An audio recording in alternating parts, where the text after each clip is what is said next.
Namaste, this is Priyanka Deo for TV9 News. Massive protests have broken out in Pakistan because Pakistan decided to ban a radical Islamist party, the Tehreek-e-Labbaik Pakistan or the TLP, under its Terror Act. Now, this has sparked violent riots that have put hundreds at risk and included casualties. But banning the TLP party is proving to be really difficult for the Imran Khan government. So what's happening over in Pakistan now, and why is this important? Here's what you need to know. First of all, what's happening? Now, violent riots have been going on after Pakistan decided to ban the TLP and also arrest the party's leader, Saad Rizvi. The TLP has demanded to the Imran Khan government that the French ambassador should be expelled for allowing for publications of the cartoon of Prophet Muhammad. 2. What is the TLP? Now, the TLP is an Islamist party which received 2.5 million votes in the 2018 general elections.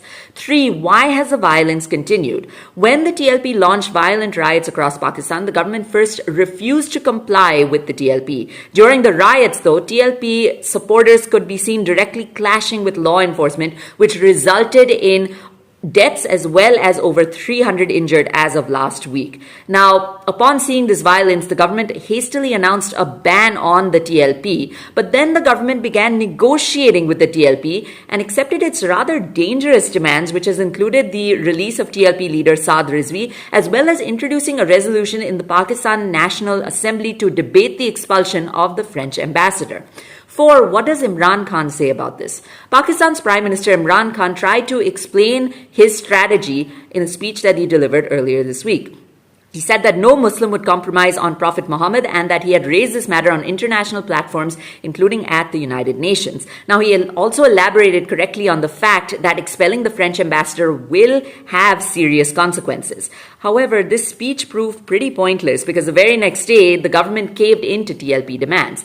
Now, 5, why is this important and why should you care about this? Well, by caving into TLP demands, Pakistan government has shown that it appeases Islamist extremism. Now, this is something that you should be aware of because what does this mean in the future? Now, bear in mind that TLP is a very reactionary party, almost like the Taliban. This may mean that the Pakistan government may be forced in the future to appease and allow things like beheadings, acts of terror, oppression against women. Also, if the Pakistan parliament does go ahead and expel the French ambassador, France may also react, which would make this issue of Islamic extremism global in nature and relevant to take action against as we still fight the coronavirus pandemic. Thanks for watching TV9 News. Until next time, this is Priyanka Deo signing off. Namaste.